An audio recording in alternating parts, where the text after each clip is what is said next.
a ver, empiezan a presionar más o menos en el área del infraorbitario y dice, uy, me duele, me duele, me duele.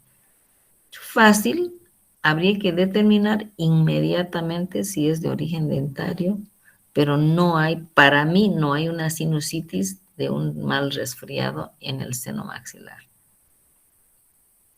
Probablemente el otorrino nos puede decir, no, sí hay, pero hay que hacer un vaciamiento, hay que hacer de este exudado purulento, porque si no, nunca va a sanar. Y cuando nosotros hemos entrado a seno maxilar, ¿qué hemos hecho? A raspar, a curetear, a eliminar ese exudado purulento, estamos inactivando este seno maxilar. O sea que ese seno maxilar ya no va a volver más a cumplir su función. O sea que el paciente va a trabajar con un seno maxilar. Y una de las funciones primordiales del seno maxilar es que cuando nosotros respiramos, metemos el aire y es aquí donde calienta el aire y podemos respirar bien. Y parte va a oxigenar a través de los vasos, a través de la sangre, va a oxigenar todo lo que es el cráneo, el cerebro. Mientras si yo digo que es de origen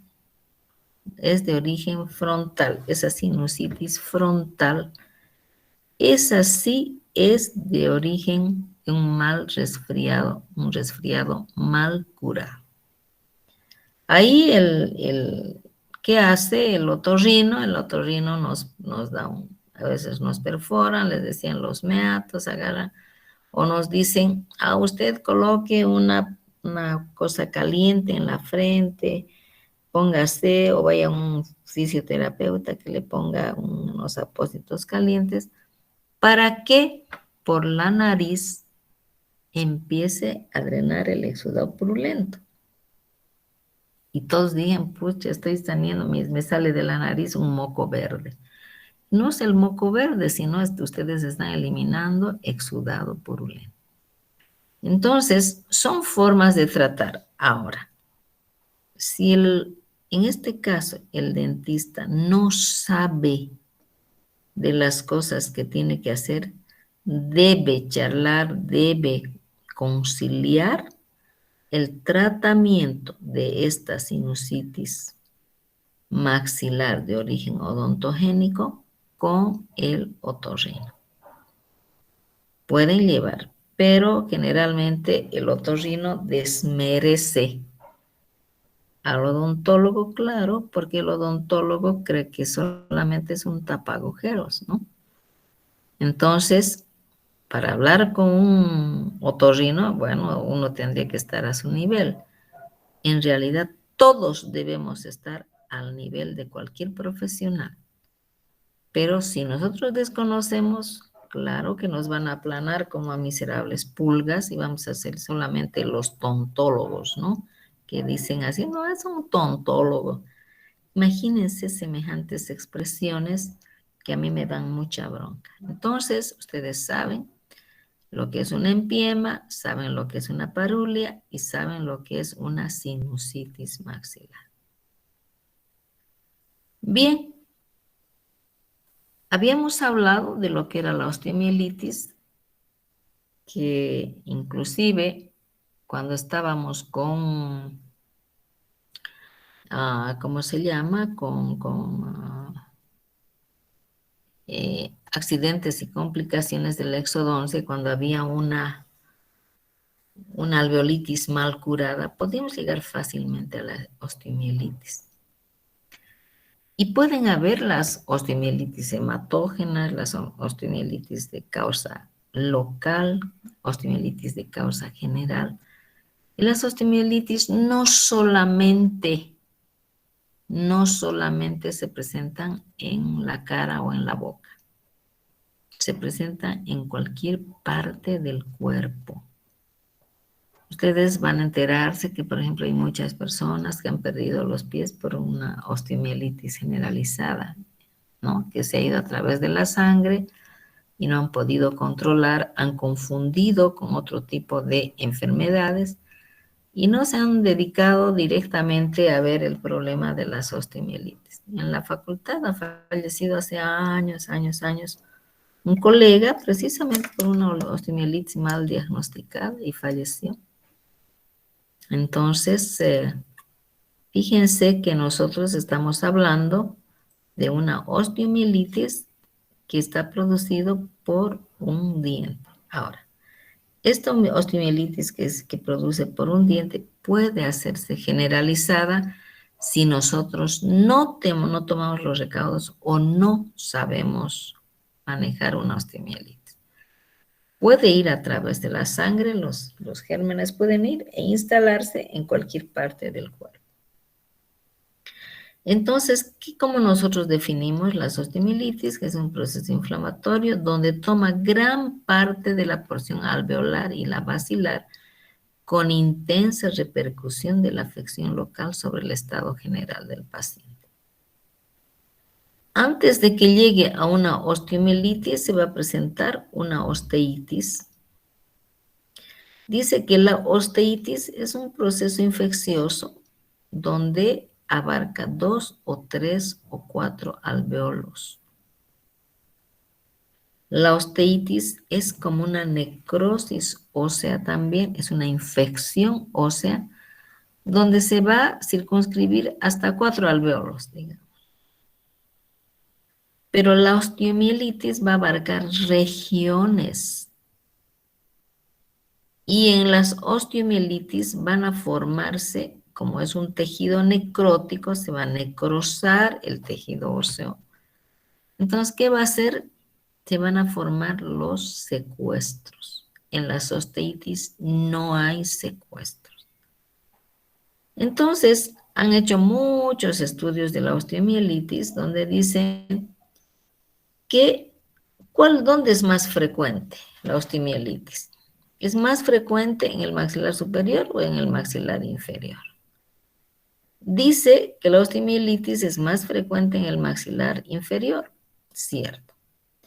Unos dicen a la edad de 30 años, a la edad de 40 años. Ahora las osteomielitis ya no se dicen que es a los 30 años o a los 40 años.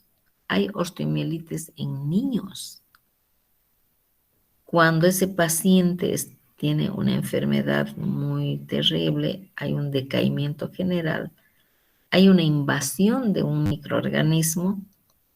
¿Y qué va a hacer a las personas, a los autoinmunes, a las personas que tienen menos resistencia, etcétera? Perfectamente ustedes pueden ver osteomielitis en niños. Yo he logrado ver en una osteomielitis en un recién nacido, por ejemplo, ¿no? Terrible, fue para mí una experiencia muy triste, pero aprendí muchas cosas con ese recién nacido. Entonces, imagínense, aquí lo que nosotros tenemos que decir es sí, es más frecuente en el maxilar inferior. ¿Por qué? Porque el maxilar superior es más irrigado, tiene mayor cantidad de tejido óseo esponjoso, mientras que en el maxilar inferior no es más irrigado, las tablas son más gruesas y todas las cosas, la saliva, los alimentos, etcétera, se depositan porque no pueden drenar fácilmente como en el maxilar superior. Si comen, por ejemplo, la comida, ¿dónde se detiene más? En el maxilar inferior. Si hay alguna cosa, la frecuencia de estos procesos infecciosos es más en el maxilar inferior. Los tratamientos de endodoncia, los primeros molares inferiores son los que van a sufrir la caries o cualquier proceso infeccioso en el maxilar inferior, precisamente por esa causa, por la posición ortostática, el maxilar superior, si estamos parados, sentados, va a bajar con facilidad. Y cualquier proceso infeccioso que drenemos nosotros en el maxilar superior va a ser más fácil que en el maxilar inferior, por esta situación anatómica. Antes se decía que el sexo femenino era el más débil, que más se producían osteomielitis en la mujer, etcétera, ¿no? Por un problema de hormonas, por un problema de la menopausia. Ahora no. Ha cambiado completamente y dice, en el sexo no hay diferencia. Se puede producir más o igual en el maxilar, en la mujer o en el varón. O sea que no hay diferencia. Sí, pero la frecuencia es mayor en el maxilar inferior. La edad fluctúa, pero yo considero, dice, entre los 30 y 40 años, esos pacientes están llenos de vida, ¿no?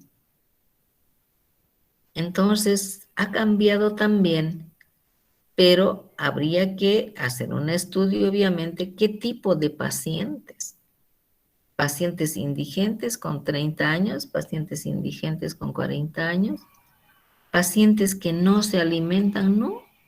Ustedes pueden ver un paciente de 60 años que se alimenta mejor que uno de 30. ¿Por qué? Porque come cosas más sanas que un paciente de 30, de 20, que puede producirse una osteomielitis. Entonces, ya eso es relativo.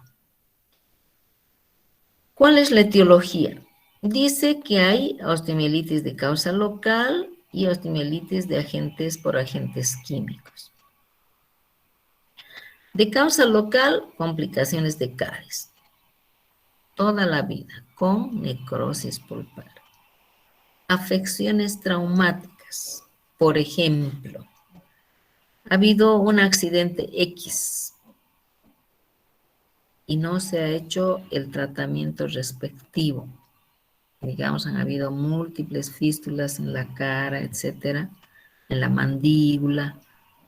Y el paciente dice, estoy bien o más, mejor que se cicatrice, que vaya poniéndose, así que vaya cicatrizando porque no tengo plata. Pero ¿qué pasa? Cuando hay fracturas siempre se debe hacer la reducción de esos huesos. ¿Por qué si está dentro de la fractura y no ingresa la saliva por ese hueso? No debería haber infección. Cuando hay ese tipo de fracturas por accidentes, etcétera, generalmente todos los cirujanos le dan máximo como 5 o 6 días para hacer lo máximo en ese tiempo las cirugías, las reducciones óseas, la reducción de las fracturas. Porque desde el primer momento que se ha fracturado, primero puede haber, vamos a hablar en un vocabulario populacho, esas astillas que se producen. Eso tiene que ser eliminado. ¿Por qué? Porque hay un cuerpo extraño. Cuando ha habido una herida, ha tenido que ingresar pues saliva, ¿no es cierto? Entonces, cuando estas fracturas no son tratadas, inmediatamente puede entrar la infección y pueden producirse las osteomielitis traumáticas que llamamos. Las lesiones gingivales, lo que les decía, yo puedo hacer un absceso periodontal, pero si me estoy levantando un palito del suelo y me estoy limpiando y estoy tratando de sacar mi comida porque tengo mis espacios interdentarios muy grandes y me molesta la comida y estoy dañando la parte gingival. Claro, ahí está entrándose por la encía, están entrándose gérmenes de toda naturaleza. No hay desinfección, no hay nada y se van a hacer bolsas periodontales, van a abarcar el hueso y se van a hacer lesiones gingivales como las osteomielitis que van a producir de la parte gingival. ¿Por qué? Porque va a haber una filtración de la encía de esas bolsas periodontales y facilito pueden hacer un absceso y pueden hacer una osteomielitis. No sé si ya les han explicado en ese momento las doctoras de periodoncia, no sé cuál será su temario, pero de inicio me imagino que ya deberían haberles explicado o les explicarán después sobre los abscesos gingivales. Entonces usted ya sabe Un absceso gingival se produce por muchas causas, ¿no es cierto? Por una inflamación gingival, hay un problema de tártaro, se hacen bolsas periodontales, y esas bolsas ustedes seguramente hacen, curetean, limpian, etcétera, ¿no es cierto? Y luego hacen otro tipo de tratamientos, gingivoplastías y demás cosas. Otro que nos puede dar una osteomielitis son los accidentes de la erupción del tercer molar. O sea que no es nomás decir, ay no, ya me calmo, que se quede nomás, ¿no? Mi dientecito mejor ahí adentrito, bien guardadito, y se va a quedar y voy a tener este problema. ¿Dónde va a pasar generalmente con esto? Con los dientes semi-retenidos, empiezan a hacer una caries, no pueden limpiar, duele, se hacen abscesos, se confunden y como empieza toda la dinámica de que se hacen procesos crónicos, agudos, etcétera, y no se tratan adecuadamente, pues fácilmente pueden llegar a una osteomielitis de origen de la erupción del tercer molar. Los dientes retenidos, como les decía hace rato, no me lo guardaré mi tercer molar retenido, pueden ocasionar osteomielitis. Quistes, los quistecitos, no, pero chiquitito es mejor dejarlo, si no te molesta, déjalo nomás así hasta que te moleste, ¿no? Es mejor tratar un problema cuando estamos en el punto caramelo para tratar. No dejar que las cosas se compliquen. Entonces, son tratamientos preventivos que deberíamos hacer y no llegar a la fase final donde realmente nos vamos a complicar terriblemente. Y a veces no se puede salir, pero cuando no se puede salir, ¿qué dicen los pacientes? Ah, este es un tipo que no sabe, no sirve, no me ha curado. Por eso les decía, las dos partes, una parte el 50-50, 50 del paciente, 50 del operador, en este caso del profesional. Y si el paciente recurre, que debería ir a una visita odontológica por lo menos una vez al año cuando esa boca está bien curada, pues no va hasta que no le moleste, no va. Pero si yo les digo, a ver ustedes, estudiantes, ¿cuántas veces han ido a su dentista? ¿2 veces? ¿3 veces al año? No. Han ido cuando les ha dolido o cuando ya no tiene remedio su diente. Pero si ustedes tienen una moto, tienen un auto, escuchan un ruidito, carrerita al mecánico, ¿no? Que no debe haber un ruidito en ese auto, en esa moto. Ah, no, pero que está chorreando un poquito de aceite ese ratito. ¿Por qué? Porque estás perdiendo aceite y algo va a pasar, ¿no es cierto? Pero con la salud no lo hacemos. Las paradentosis, no estoy hablando de periodontitis, estoy hablando de paradentosis. Las paradentosis son infecciones óseas. O sea que estas paradentosis pueden ser causa de una osteomielitis. Todos estos problemas que nos dan nos van a llegar a las regiones vecinas con seguridad. Y les voy a mostrar después una diapositiva que la tengo después y te voy a decir, no, pucha, yo creía que si me dice, doctora, usted abarca solamente 2 alvéolos, 3 alvéolos, a ver, saquen 3 dientes con que se quedan. Y esa infección, ese diente se va deshaciendo, se hace como, por la infección de la osteitis, se va haciendo como harina, si me permiten el término. Es una infección de hueso. Y curar una infección de hueso no es nada fácil. Es de mucho problema, el paciente se vuelve resistente, el paciente se aburre con el tratamiento, mejora, se pierde y después estamos en serios problemas. Las osteomielitis postoperatorias. Claro, ¿Qué ha pasado aquí? ¿Pero por qué? La primera condición que no he manejado la cadena de bioseguridad, he hecho una contaminación.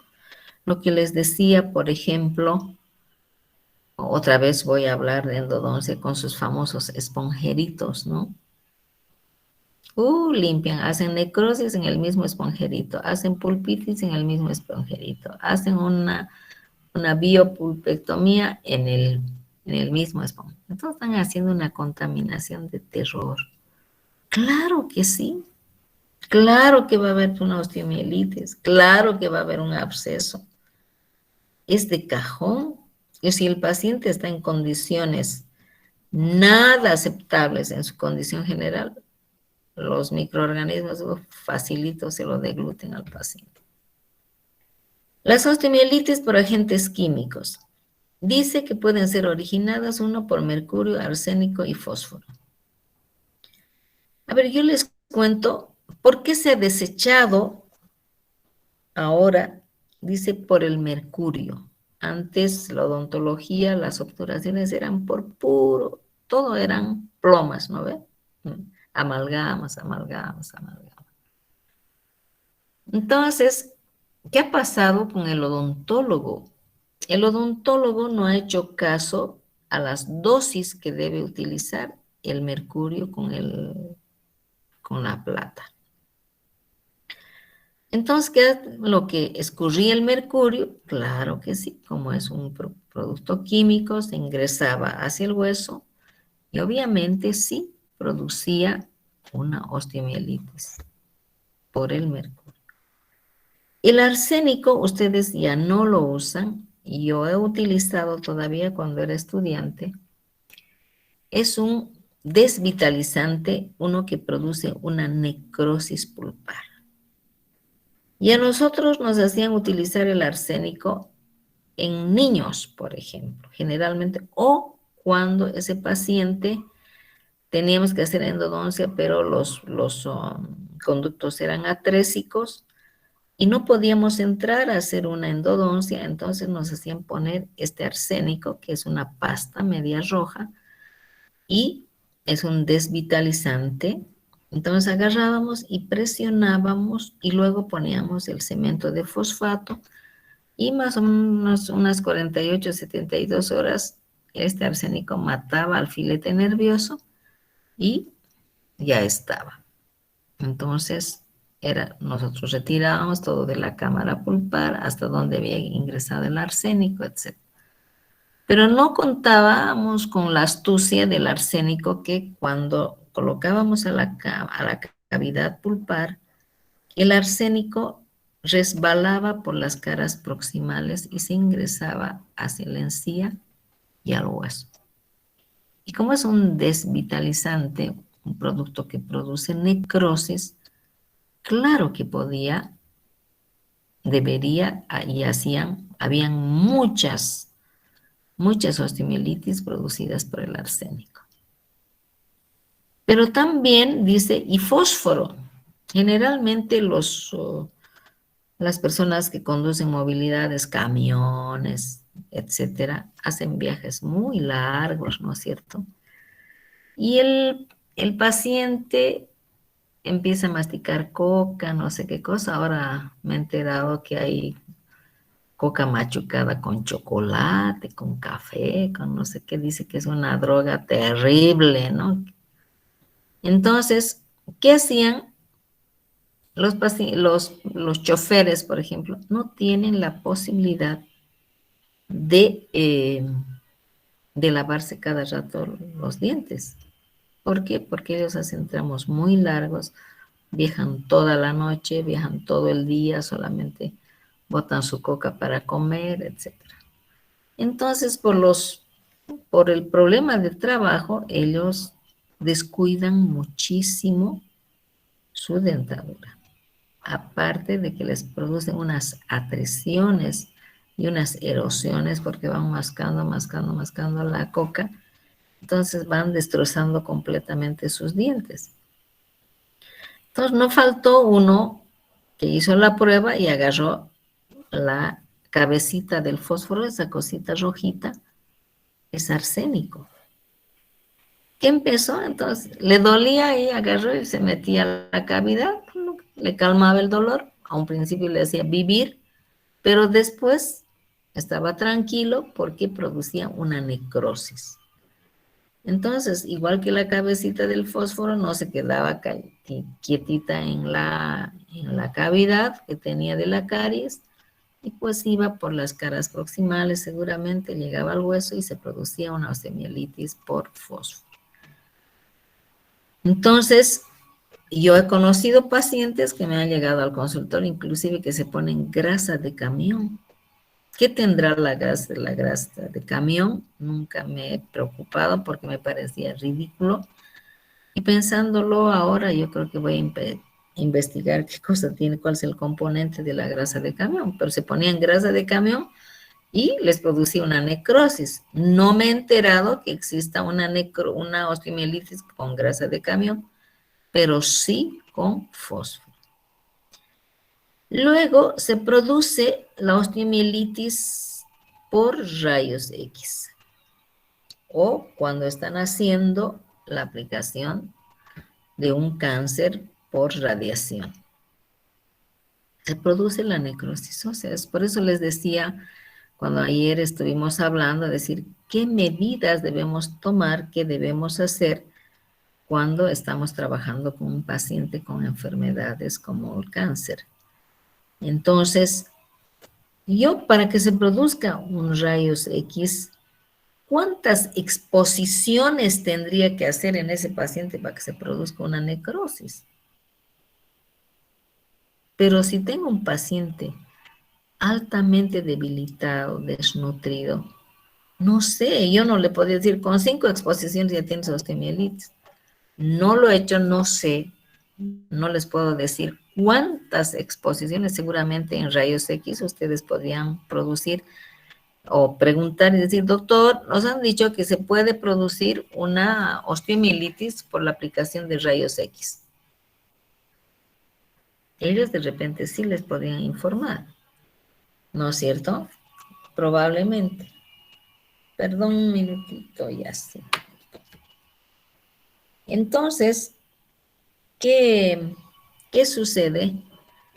De que si nosotros, cuando hay tratamiento de cáncer, y habíamos hablado del vaciamiento de una glándula parótida, de una glándula submaxilar, o cuando hay un problema de cáncer en la cabeza, en boca, digamos, y esas aplicaciones ustedes saben de que, digamos, les aplican por decir 15 días, 20 días, no sé, eso lo lleva en este caso el oncólogo. Pero cada aplicación que va, digamos que le digan en 20, vamos a hacer 20 sesiones de aplicación, pero para que apliquen la radioterapia o ha pasado por una serie de procedimientos, laboratorios, etcétera, para que lleguen a la aplicación de la radioterapia. Entonces, ¿qué hace? La primera sesión es de menos intensidad, la segunda un poquitito más, la tercera, la cuarta, y van subiendo de intensidad la aplicación de estos rayos, de estos rayos. Claro que dice que las últimas aplicaciones deben ser terribles, porque hay mayor frecuencia, de repente hay mayor tiempo de exposición, no lo sé, nunca he entrado, aún porque no nos permiten, obviamente. Lo único que sí, que me he enterado de muchos colegas, muchas personas, muchos pacientes que se hacen la aplicación de estas radiaciones. Y bueno, ¿no? Les dicen, te tienes que poner esta pomadita que les dan no sé qué cosas para que no quemen. Pero en la boca no le pueden poner la pomadita, me imagino. Entonces, ¿qué otras condiciones pondrán para que hagan las radiaciones, digamos, en el área de las parótidas, por decir, o en cualquier parte de la cabeza? Porque sí se pueden producir estas o osteo u osteoradionecrosis. Y si hay eso, facilito, ingresan a la etapa de osteomielitis.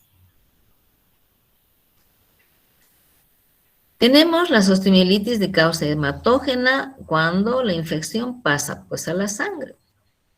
No hay otra. Y fíjense, dice, aquí dónde va a empezar cuando hay procesos intensos, cuando el paciente decae terriblemente, como la escarlatina, el sarampión, la difteria, la tifoidea, la gripe. De ahí es que yo les decía, cuando yo tengo un paciente que está gripado, le digo, por favor, vaya, repose, sánese y recién le voy a hacer su tratamiento. No hago ni una obturación de resina, por si acaso. Entonces, aquí los pacientes ya se han ido, según sedes y demás cosas, han bajado estos problemas de esas enfermedades, ¿no es cierto? La escarlatina, el sarampión, la difteria, la tifoidea, que generalmente hay. Pero la gripe es una enfermedad que vivimos todos los días, todo el mundo, los resfríos. ¿Qué pasa con estos pacientes? Bajan sus defensas. Si ustedes están con gripe, por favor, no sean irresponsables, no vayan a trabajar. Y digan, suspendan 1, 2, 3 días hasta que ustedes estén en condición. ¿Por qué? Porque van a contagiar a su paciente, ese paciente va a contagiar a otras personas y se les va a complicar. Doctora, pero puede hacer un retenido, ya está pasando su gripe. No, son heridas abiertas. Esas heridas se pueden complicar. Doctora, pero puedo hacer una endodoncia. Heridas abiertas. Van a complicar esas endodoncias, van a llegar a una osteomielitis, van a llegar a procesos infecciosos. No se olviden que son virus. ¿Mm? Entonces, lo que nosotros tenemos que hacer, que deberíamos trabajar con pacientes que estén sanos. Y decir, mira, vas a tener estas condiciones, por favor, no te voy a atender. Ah, me voy a otro, ándate pues, ¿no?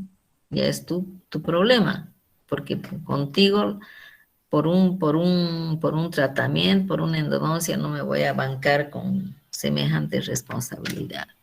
Entonces, lo que nosotros tenemos que saber decir no cuando corresponde y decir cuando tú estés sano. Y te voy a demostrar, me das tu laboratorio, ¿no? Como ahora, pues, el paciente que tiene que ser atendido, al menos en mi consultorio, tiene que tener su PCR, tiene que tener su vacuna, tiene que tener todo, si no, no entra al consultorio. Para nada. Menos que yo lo vea con gripe, ni siquiera me acerco, ¿no es cierto? Entonces, tiene que hacerse, tienen que tener cuidado de que estas enfermedades, como baja el estado general, pueden ser pacientes que sean candidatos a una osteomielitis. ¿Cuáles son las condiciones para que se produzca una osteomielitis hematógena? Uno, que debe estar el germen en el organismo. Si no está el germen, no pasa nada. La penetración, que vaya al corriente circulatorio, claro. Y la localización del germen en el tejido óseo de los maxilares, en el diente, en el hueso. De otra manera, no habría osteomielitis. ¿Cómo es la osteomielitis en el maxilar inferior? Aún primero se llama. El primer periodo se llama de iniciación. ¿Cómo empieza el periodo de iniciación? Primero, hay una complicación de caries con pulpa necrótica, dolores más que la periodontitis normal, dolor espontáneo, nocturno y terebrante. ¿Qué quiere decir? Que este dolor es constante, es un dolor insoportable. El paciente no duerme, hay aumento de volumen, hay trismos, hay cambio de coloración en la piel el surco vestibular aumentado de volumen al tacto, lengua y dientes cubiertos de saburra, cialorrea y el estado general resentido. Esos son los signos y síntomas del periodo de iniciación de la osteomielitis. Ahora viene el segundo periodo, que es de estado o estadio. A esta sintomatología se aumenta, se incrementa. Los dolores son más violentos, el paciente ya no duerme y empieza la fase supurativa. No se olviden que estas osteomielitis son crónicas. No es que empieza, ay, hoy día hay una caries y mañana empieza con osteomielitis. No, señor. Ha tenido que pasar por por un flemón, por una osteitis, etcétera, etcétera, para que llegue a una osteomielitis, ¿no es cierto? ¿Cuál es la característica clínica de la osteomielitis? Presencia de múltiples fístulas. No va a tener 10 fístulas, no, 2 y es múltiple. Con 2 fístulas, clínicamente nosotros ya hemos hecho el diagnóstico y decimos es una osteomielitis. ¿Qué tenemos que hacer? Pedir los exámenes complementarios, los radiográficos. En el primer periodo no se puede diagnosticar, nos puede confundir, o sea, en el periodo de iniciación nos puede confundir radiográficamente, que obviamente, les estoy diciendo que una osteomielitis nos puede confundir con un miserable absceso. Y nos ven radiográficamente en el área medias manchas, medio un estrellado, así medio raro, que nos dicen, pucha, parece que va a ser. Pero yo, ¿cómo voy a decir que hay un absceso? Seguramente porque el absceso después va a fistulizar. La osteomielitis también puede fistulizar, va a fistulizar haciendo múltiples fístulas.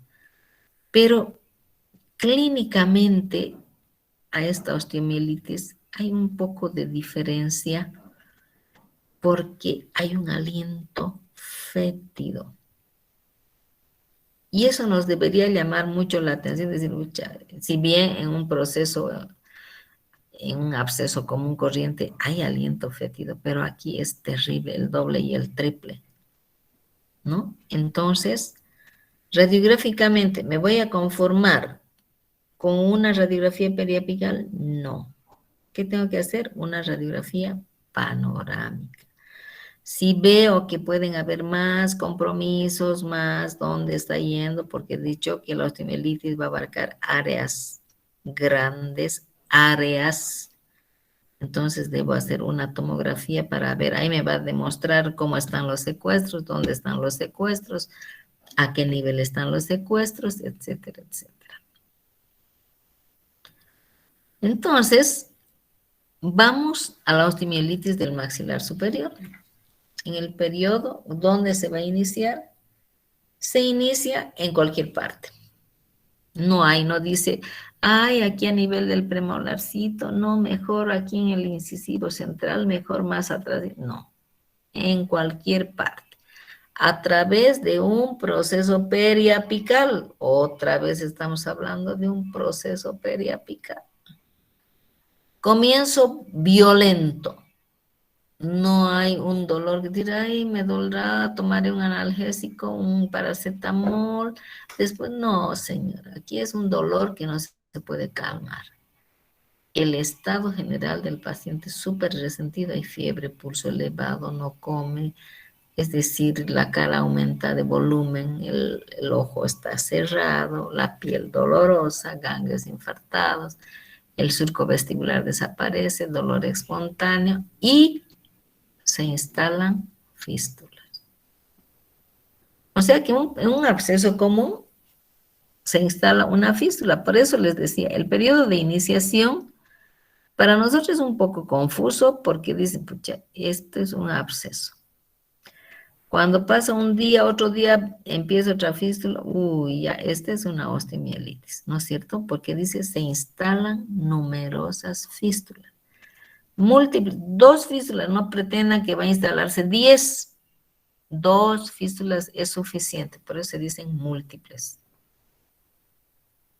Fíjense las áreas, en cualquier parte, estas todas teñidas de verde, en cualquier parte se pueden instalar. Puede haber aquí la osteomielitis, puede haber acá. Imagínense operar a este paciente con fístulas o con osteomielitis. Es terrible. Y cuando ya estamos en la fase de supurativa, donde hay secuestros, y recuperar estos dientes, a veces los secuestros salen con más los dientes. No es cuestión de decir, yo agarro esto y de un solo tranco agarro limpio todo esto y la paro la osteomielitis. No, hay que ir haciendo, retirando los secuestros poco a poco, poco a poco. Al sacar los secuestros se llaman secuestrectomía. La secuestrectomía. Entonces tengo que sacar un poco de secuestro. ¿Y por qué no saca todo, doctora? Porque a veces algunos secuestros hacen que exista, que estimule la neoformación ósea. Es una cosa qué impresionante, ¿no? Un hueso necrosado que estimule a que se forme hueso, pero es la verdad. Entonces, el tratamiento de estas osteomielitis es muy largo, muy problemático. Fíjense hasta dónde todo esto se puede presentar. Miren, cóndilo, apófisis coronoides, todo. ¿Qué ha pasado? ¿Cuál es el detalle de la osteomielitis? Va deshaciendo el hueso. Y digamos si llega este problema hasta aquí, qué suerte sería que nosotros tengamos aquí un medio centímetro de la parte basilar para que ese hueso se mantenga. Pero a veces pueden ocurrir, vamos a ver después las complicaciones de la osteomielitis, van a ver, a veces se tiene que hacer la hemimandibulectomía, se tiene que sacar todo esto y poner una prótesis, obviamente. Hay que reconstruir esa mandíbula. Entonces es muy complejo. Imagínense que tenga una osteomielitis en la apófisis coronoides, en el cóndilo. Voy a sacar este cóndilo, ¿cómo va a funcionar este maxilar? Terrible. Entonces, ¿cuáles van a ser las complicaciones del maxilar superior? Fracturas. En el maxilar superior o en el maxilar inferior, fracturas. El secuestro necrosado hay que eliminarse. A veces viene una parte y empiezan con los dientes más. Y uno va a extraer el diente, sale el secuestro y el diente más. Entonces, nosotros tenemos que hacer, un tratamiento general y un tratamiento local. Entonces, ¿cómo vamos a hacer el tratamiento general?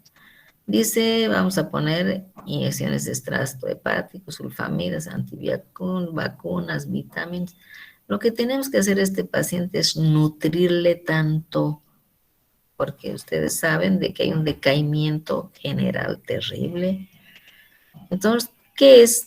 Sí, le podemos dar sulfamidas, le podemos dar extractos hepáticos, etcétera.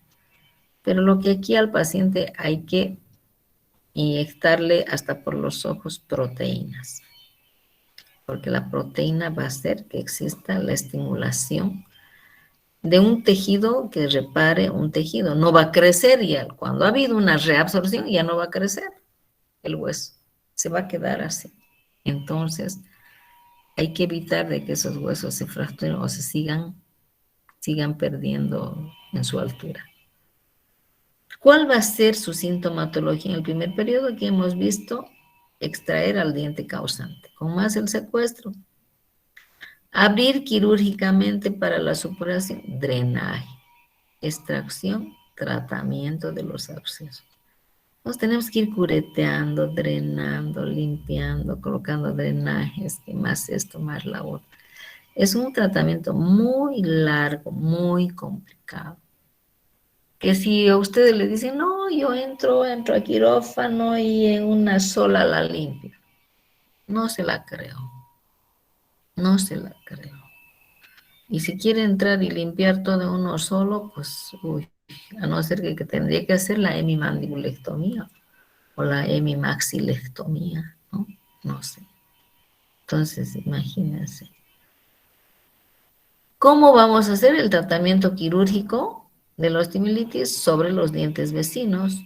Si este es una parte, digamos, la osteomielitis ha abarcado hasta aquí y estos dientes están sanos. Entonces yo aquí tengo, dice, el tratamiento va a ser sobre estos dientes. Están bien, no tienen caries, tendré que hacer endodoncia, tendré que hacer sus obturaciones, tengo que mantener estas piezas buenas sobre los dientes vecinos. Estos de repente sí van a salir. Ahora, si se pudiese mantener, lo ideal sería, pero y los secuestros habría que ver, es un tratamiento de mucho cuidado y habría que ver si se pueden mantener, pero generalmente el tratamiento va a ser sobre estos dientes vecinos, estos infectados ya van a salir nomás ya a, a, afuera. Entonces, extraemos los dientes, abrimos quirúrgicamente para la supuración, hacemos drenaje, extraemos el diente y de los abscesos. ¿Cómo vamos a hacer el tratamiento quirúrgico sobre los dientes vecinos y sobre el hueso necrosado? La secuestrectomía. Estos pacientes deben ser controlados, no es decir, venga hoy día y la próxima semana le veo. Todos los días de la vida hasta que el paciente se sane. ¿Qué tengo que hacer? Pero doctor, el antibiótico, ¿cómo voy a dar el antibiótico? Lo tengo que dar haciendo ¿qué cosa? Un antibiograma y cultivo. No puedo estar haciendo la prueba. Le daré este, parece que es resistente. Le daré este otro, parece que no le hace efecto. Que parece que no parece. Inmediatamente, ¿qué yo hago? Inmediatamente que veo, agarro, si hay estoy abriendo para la supuración, tomo mi muestra, mando antibiograma y cultivo. Estoy empezando a extraer, estoy haciendo la secuestrectomía, agarro una parte, saco el diente, la parte necrosada, mando a patología y que me hagan otra vez otro antibiograma y cultivo. Entonces, el reporte de patología me va a decir, usted es osteomielitis. Sí, señor, porque ustedes van a hacer biopsia en cuarto, me imagino que les van a dar el tema de biopsia. Entonces ustedes tienen que saber, tienen que llenar un protocolo y tienen que mandar a biopsia. Una vez que se haga la biopsia, manden, el laboratorio les va a reportar, les va a decir tal cosa, digamos osteomielitis. Pero ustedes, en el momento que están haciendo el protocolo de la biopsia, tienen que mandar con un diagnóstico o dos diagnósticos presuntivos. Pondrán osteomielitis, quiste, no sé qué será, ¿no? Entonces, si ustedes están seguros de que puede ser una osteomielitis, por eso tienen que leer patología, tienen que ver qué características tiene, dónde abarca, cómo abarca, etcétera. Entonces pueden, de acuerdo a lo que ustedes están viendo, pues se manda el diagnóstico presuntivo. Y después les va a salir el resultado del laboratorio con el diagnóstico definitivo. Más su antibiograma que ustedes ya han hecho, están utilizando el diagnóstico, el tratamiento antibiótico correspondiente, no va a haber problema, eso va a marchar, ¿no es cierto? Va a marchar. Así que estos procedimientos son muy largos, muy complicados, muy terribles, muy dolorosos, muy terribles para el paciente. Son son procedimientos nada agradables, ¿no? Yo he tenido oportunidad de tratar varias osteomielitis en la facultad. A una niña, por ejemplo, traté muy bien, pero lastimosamente tuve un caso que no lo voy a mencionar al docente porque por ahí lo conocen. Vino una niña más o menos de 8 años que tenía una osteomielitis, pero sus defensas estaban muy bajas. Entonces yo tengo un amigo que trabajaba en un hospital Cushieri. La familia era de muy escasos recursos. Y le digo, por favor, te la voy a mandar para que un poco eleve sus niveles de esta niña. Y ya, la mando cuando me manda un mensaje y me dice que estaba entrando a quirófano. Qué tristeza, cuando me acuerdo me da tanta bronca. Se metió a tocar un paciente que no le correspondía, es un cirujano. Operó y le hizo la hemimandibulectomía a esa niña de 8 años. Evidentemente le puso su prótesis. Esa niña estaba en crecimiento y desarrollo. ¿Cómo habría quedado su carita? No quisiera ni pensar, porque nunca más la vi a la niña y no sé si esa persona la volvió a ver. Yo no hablo con esa persona, le dije barbaridades porque no pude callarme, le dije que lo iba a denunciar, etcétera. Y bueno, se hizo un desastre con esa paciente, ¿no? Y esa paciente podía haberse curado perfectamente en la facultad, podía haberla curado perfectamente ese tratamiento con osteomielitis. 8 años la niña. Entonces, cuando tengamos que derivar a un paciente, derivemos a profesionales que sí que tienen ética profesional.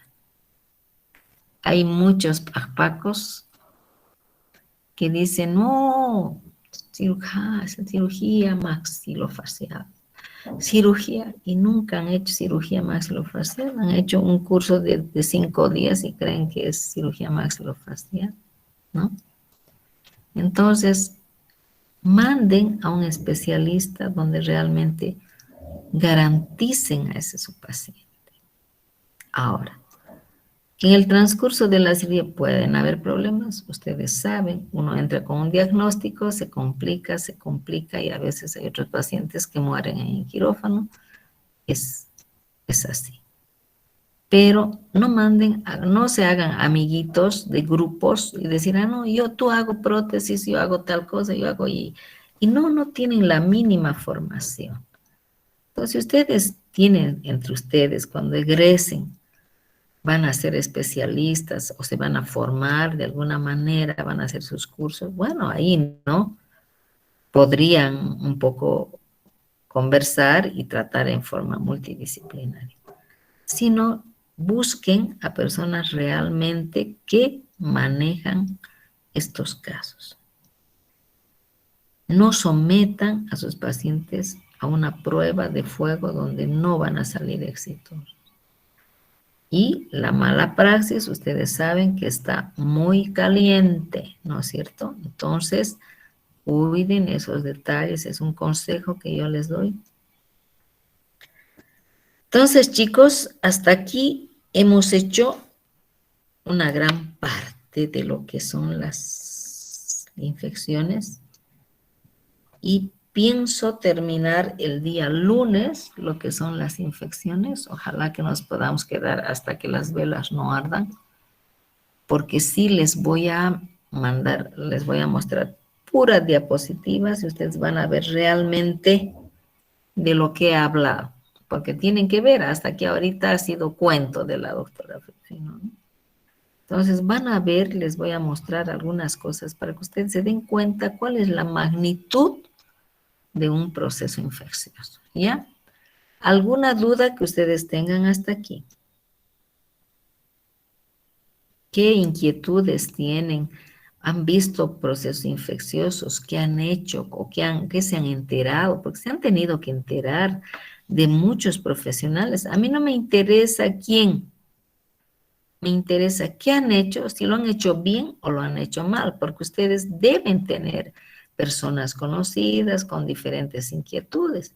Y de repente ustedes pueden hablar, pues, ¿no? Si son sus parientes, sus amigos, decir, oye, yo te he visto hacer esto, ¿por qué has hecho? ¿O por qué haces y por qué no haces esto? ¿No? Entonces, es una conversación muy productiva. Aprovecharían mucho ustedes, probablemente de la experiencia del profesional o la estupidez del profesional, ¿no? Entonces, a ver, yo quisiera escuchar sus comentarios. Hola. Hola. ¿Sí?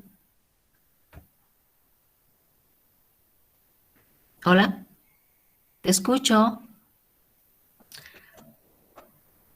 Hola.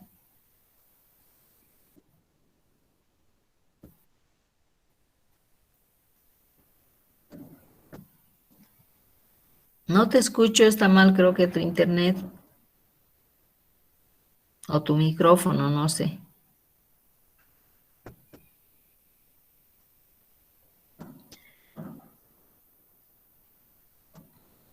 A ver, como las clases no han terminado todavía y ustedes quieren participar, yo honestamente me gustaría que cuando ustedes participen, por ejemplo, yo soy alumna, uno de ustedes es el docente, yo digo, soy Vilma, doctora, quiero hacerle una consulta, ¿no? Me gustaría hablar así con nombres, no sé si ustedes podrían hacerlo así. A ver, hola. Doctora, ¿Sí? ¿Con quién hablo? Donaldo Galindo, doctora. Ya, Rolando. Dime, Rolando. Tengo hace tiempo atrás un señor conocido murió por una infección de extracción Ujú, de, de su molar, ujú. creo, doctor. Sí, Se le inflamó, creo, doctora, como un absceso, además se hinchó y fueron al odontólogo, no pudo hacer nada más, creo, y pues por una simple extracción se falleció. claro. Sí. Creo que ¿Alguna era otra? por lo que salió al sol, decían también, no sé. No, no. A ver, vamos a repasar. Cuando uno hace una exodoncia, lo que nosotros debemos contar de primera instancia el diagnóstico. Número 1, clínico radiográfico. 2, conocimiento de lo que vamos a hacer. 3, tengo que contar una buena radiografía. Mi procedimiento tiene que empezar con el manejo de la cadena séptica. Si yo no tengo instrumental estéril, no manejo las cosas estériles como corresponde, ni siquiera tengo la voluntad de lavarme las manos o de usar guantes estériles, claro que sí, ¿qué va a pasar? Ha hecho una contaminación cruzada. Uno, que primero estoy atribuyendo al profesional. Nosotros perfectamente sabemos que cuáles van a ser las complicaciones. Y si dicen, imagínense, si dicen, ¿por qué ha salido al sol? Y yo dentro las indicaciones postoperatorias que le digo, no puede hacer ejercicio físico, no puede exponerse al sol, no, no, no.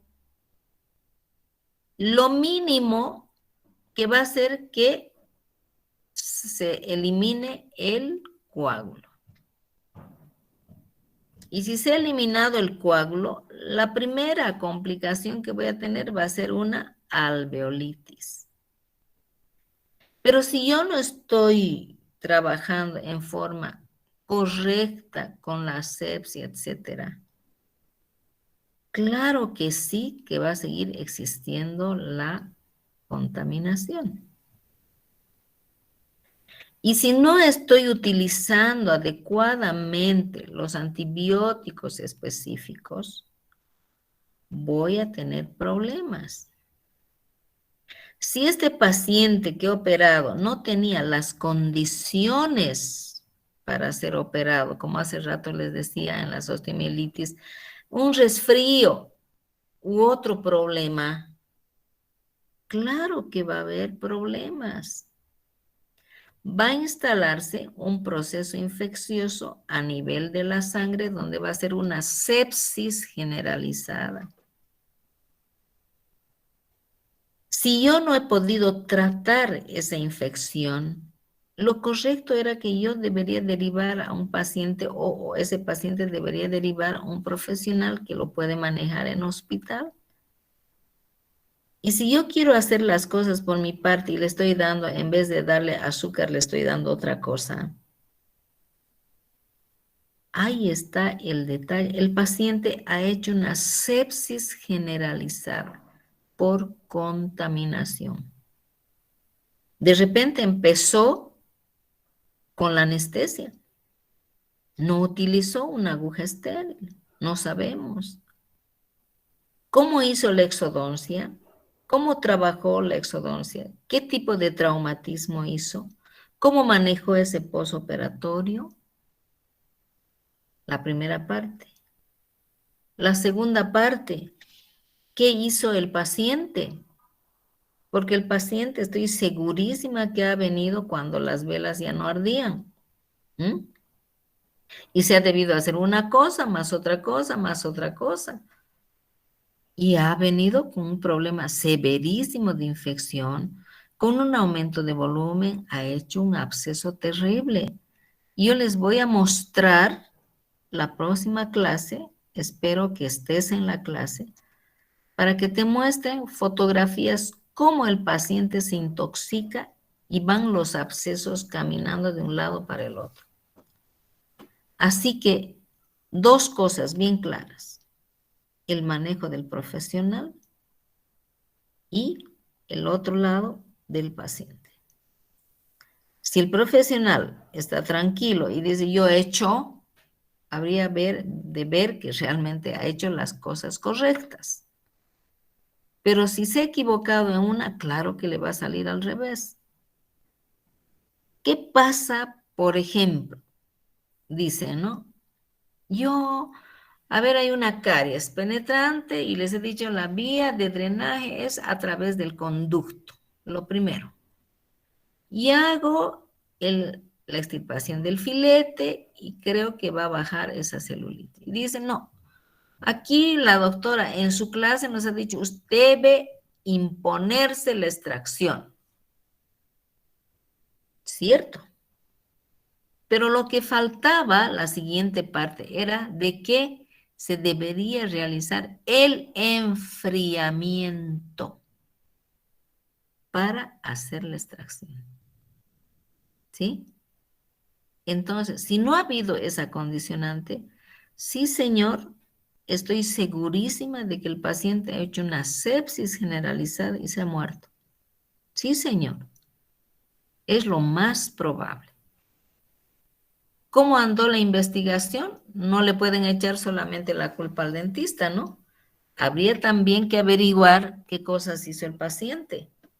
Si le digo, señor, le estoy haciendo una exodoncia, no va a jugar, no va a ir al sol, no va a hacer, y no va a hacer, y no va a hacer, y hace al revés. Claro, que va a venir una hemorragia, va a venir una cosa, va a venir otra cosa, va a venir una infección terrible. Y si el paciente está con problemas de otras enfermedades debilitantes, por ejemplo, digamos, un paciente que tiene diabetes, un paciente que tiene una artritis deformante. No, señor, yo tengo que tomar mis previsiones. Tengo que hacer una antibiótico terapia preventiva y después como mantenimiento. En realidad nosotros, los odontólogos, deberíamos hacer un antibiótico de horas antes como tratamiento profiláctico y después mantenimiento. ¿Ah? Gracias a Dios que nosotros en la facultad con tercero, yo hablo de tercero, no tenemos esos problemas, pero estamos manejando de otra manera la clínica. Nosotros somos probablemente los más chinchos, los más verticales, especialmente yo. Yo soy la fregada, ¿no? Yo soy ahí la insoportable. Pero les digo, por ejemplo, los 2 últimos años no hemos tenido una sola alveolitis. No hemos tenido una sola hemorragia reportada en la clínica con mis alumnos, porque todo se tiene que reportar. ¿Mm? ¿Por qué? Porque se han tomado todas las condiciones, todos los cuidados, que si yo aflojaría una cosa, uf, probablemente sí, pero constantemente nos llegaban hemorragias del turno de la tarde, hemorragias, alveolitis del turno de la tarde. Decía, no, señor, yo no voy a tratar, que venga el docente que ha hecho este tratamiento. Sí, señor, tenía obligación, tenía obligación. Entonces yo no podía salvar a mi colega y decir, ah, no, yo voy a hacer pobre paciente. Nada, señor. Si es en la mañana, que venga a curar en la mañana. Y eso en la tarde, que venga a curar en la mañana, porque no lo puede dejar hasta en la tarde. ¿No es cierto? Entonces, son condiciones, estoy plenamente convencida y segura de que sí, que ha sido un manejo incorrecto, ha habido una contaminación terrible. Aparte de eso, el paciente ha apoyado con qué cosas. Sí, señor, que se ha muerto, sí, señor. Estoy plenamente de acuerdo. Y esas 2 condiciones son las básicas para pensar que se ha muerto. ¿Sí? O si tienes algún detalle, sí me podrías decir. ¿Hola? ¿Sí?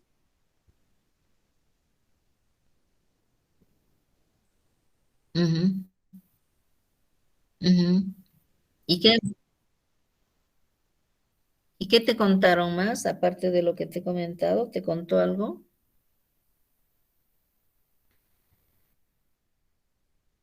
Claro. Pero ¿qué más te contó el odontólogo? ¿Qué te dijo? ¿Por qué creyó que el paciente se murió?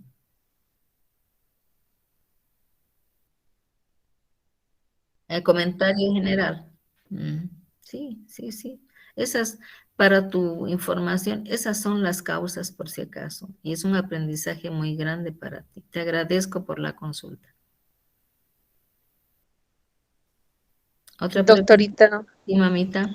le habla Yesenia. Bueno, quería Dicen. contarle un caso. Ujú, Justamente el año pasado había un vecino, ujú, se hizo la extracción del tercer molar ujú, y al hacerse extracción, obviamente que cuando te hacen una cirugía, a los 2 días va a estar un poco delicado, siguiendo el protocolo, pero me parece que el paciente no ha hecho, ¿no?, el protocolo porque se ha expuesto al sol, como él también trabajaba en construcción, ha alzado cosas pesadas ujú, y él pensaba que ya iba a cicatrizar normal, pero ha pasado como 2 meses.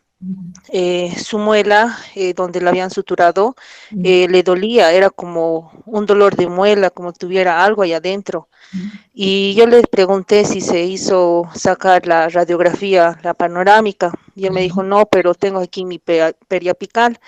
Entonces no se veía bien, yo traté de ver un poco y no había nada. Y me trajo su dientecito, su muela. ujú, Tampoco, yo pensaba, doctorita, que tenía restos de, tal vez de raíces, ¿no? ujú. Porque al sacar no sale completamente el Bueno, diente pues, ujú, y no había nada. Entonces, me parece que hubo una mala, eh, ¿cómo se podría decir? Una mala práctica, una mala suturación, porque me parece que le ha dañado y ha habido una infección, tal vez con el algodón, me imagino. Hasta el día de hoy, el paciente parece que aún le seguía molestando esa muela, pero ujú, no le volví a ver al vecino. ujú. Ya. 2 cosas, Yesenia. A ver, uno, que tú has dado en el clavo que su procedimiento ha sido incorrecto, ¿no es cierto? No sabemos exactamente cómo ha ingresado, con un diagnóstico muy insuficiente. Ha debido ser muy traumática la cirugía. Han debido haber bordes irregulares. Y obviamente las condiciones que debería hacerse es de hacer una buena sutura, cerrar bien, porque ahorita ustedes están viendo qué importancia había tenido la sutura, ¿no? Segunda condición, de que ha debido dejar un resto de saco pericoronario. A veces el saco, como el diente está inclinado, puede ser en mesiodistal, distoangular, como ustedes quieran. Entonces, a veces ese saco pericoronario se pega, se oculta, digamos, en el segundo molar. Y eso hace la experiencia de que nosotros deberíamos curetear y nos podemos confundir con la encía y a veces creemos que estamos sacando parte de la encía más, ¿no? Entonces, de repente es la inexperiencia del profesional que ha podido dejar resto de saco pericoronario. Lo lógico es de que va a tener complicación, que ha tenido que tener una alveolitis, no sé si ha curado la alveolitis, y ha debido dejar rebordes irregulares para que le moleste, número 1. Número 2, cuando ha estado haciendo la ostectomía, a veces como los dientes están retenidos o están haciendo la odontosección o están haciendo la ostectomía, abarcan a la otra pieza vecina más, o sea, al segundo molar. Agarran y le pegan la limada por ahí, la perforadita de las raíces, y eso se produce en una hipersensibilidad terrible. Y como han invadido aquello, entonces el organismo se tiene que defender y se produce una retracción gingival con exposición radicular del segundo molar. O no, que ha habido tal perforación, ha hecho daño al diente vecino, pero ahí está, esa pieza va a seguir doliendo como tú dices. La cicatrización se ha tenido que producir, obviamente, pero debe haber una exposición radicular del segundo molar. ¿Qué ha pasado con el paciente? Lo mismo, ¿no? La misma cantaleta, no te enjuagues, no te laves, no hagas, no hagas. Que dicen, ¿por qué siempre me puede pasar? ¿Pero por qué? ¿Qué voy a hacer levantar en el sol un rato? Es que ahí se produce una vasodilatación, lo que decías hace rato tu compañero con el sol. Se produce pues una vasodilatación y los vasos no van a estar tranquilos, va a haber sangrado, va a haber y si hay otras cosas coadyuvantes que puedan producir una infección en esos vasos, se puede infectar un coágulo, ¿no? Entonces, la primera culpa yo voy a echarle al profesional, la primera culpa. ¿Por qué? Porque el profesional no ha trabajado adecuadamente, no sabía qué era lo que estaba haciendo, ha dejado seguramente, como decía, restos de saco pericoronario, se ha confundido, se ha asustado. Y lo otro que ha podido entrar a un segundo molar y ese es hasta ahora y le va a seguir molestando.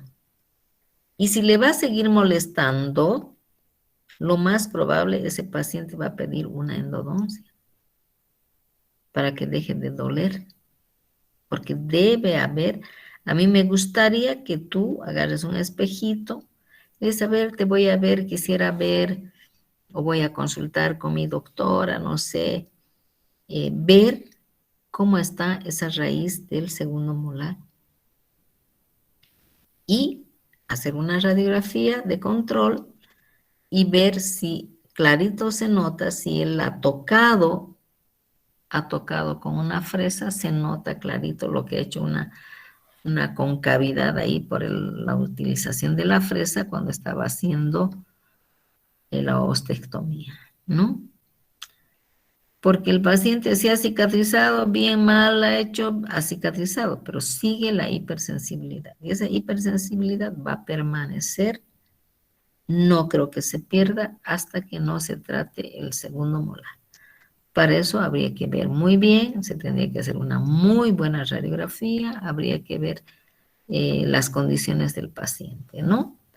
De otra manera, no creo que pueda decir, ah, no, pero sí, se ha producido la cicatrización.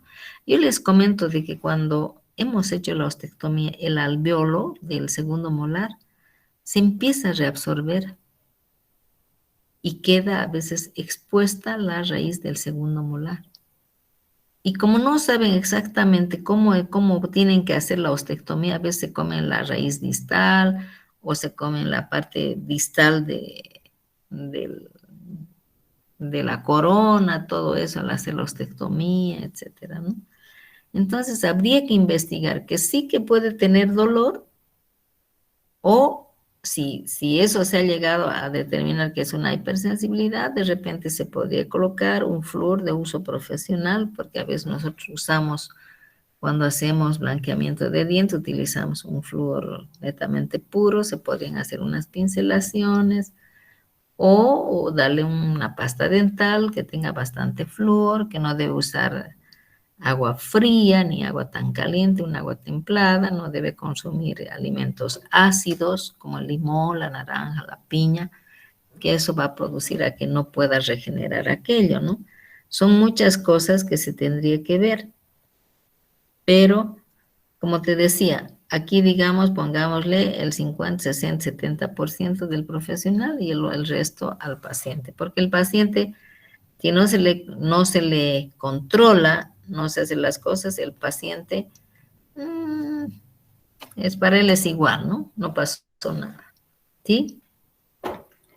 Sí, sí, doctorita. Me gustaría que agarres un espejito y observes y me puedas decir, ojalá me puedas decir en las próximas clases. Está bien, doctora. ¿Ok? Voy a... Gracias. ¿Otra pregunta o nos vamos a almorzar? Ya estamos ahora. Hola. Hola. ¿Qué es del compañero de Gerson? ¿De quién era? ¿Cómo está su diente de su... ¿Está aquí en clases? Sí, doctora. ¿Cómo estás? Ya bien, en la tarde me van a sacar los puntos, pero ya bien, era justamente eso lo que decía en la radiografía, doctora. Ese tabique interradicular, por eso Bien, hemos limado, y había bien. un huesito, se podría decir, de la tabla vestibular, Ajá. que estaba, como le digo, flojo, algo Ah, de 2 milímetros. entonces Eso ha le habido una tenemos que fractura sacar, de la tabla. sí, Ya. exacto. Y eso era lo que provocaba el sangrado. Obviamente Ya. no me dolía el por qué, no sé, pero no sentía dolor, pero sí estaba flojo de la tabla vestibular. Ujú, Entonces me hicieron una incisión más y lograron sacar eso y paró la hemorragia. ujú. Ya, ya, Y yo creo que hoy día en la tarde me van a sacar los puntos. ya. Si Te no me tienes que equivoco. cuidar. Sí, sí, me estoy cuidando, doctora. Ya. Me alegra. Entonces le dimos con el clavo, ¿no? Sí, exacto, doctora. Ya, qué bien. Me alegra que estés bien.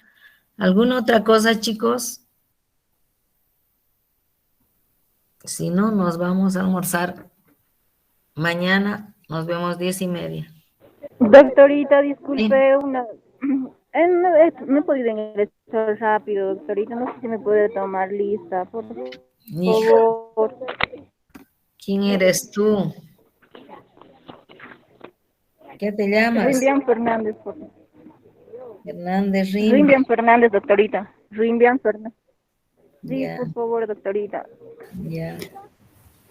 Listo. Doctorita, buenas tardes. Yo Gracias, doctorita. también estoy teniendo problemas con mi internet. Yo siempre tienen problemas ustedes. ¿Qué te llamas? Pérez, doctorita, Pérez Mamani Georgelis. Ya me la sé de memoria esos cuentos. Doctora, yo también entré tarde. Mm. No, pues no Doctora, pueden entrar tarde, chicos, porque ustedes saben que la clase es... sí, pero era mi internet, le mandé mensaje igual. Ya. ¿Quién más? Camacho,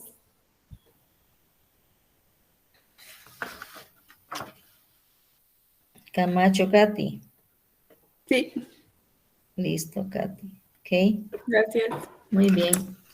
Estamos entonces, por favor, a ver, yo les pido encarecidamente que yo creo que el lunes vamos a terminar las clases teóricas y después nos vamos a dedicar a hacer otras cosas diseñadas que las tengo bonitas para ustedes.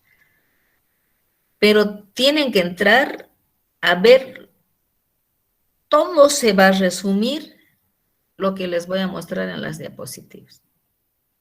Todo. Ustedes van a decir, había sido así, ¿no? Entonces, si ustedes no ven esas diapositivas que les voy a mostrar, no creo que se puedan orientar con las letras, honestamente. Así es que yo les pido, por favor, háganme el gran servicio de ingresar a clase. ¿Ya? Nos vemos entonces el día... no, mañana miércoles nos toca. El lunes estoy diciendo, mañana terminamos.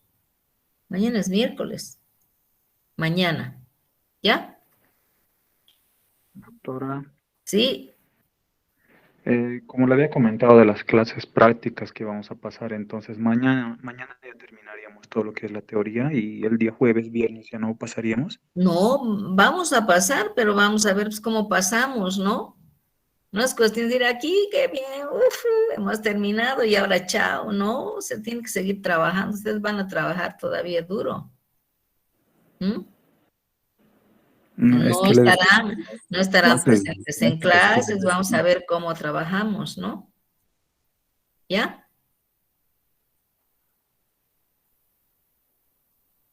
Hola. Chao, chicos. Luego. hasta luego, doctora.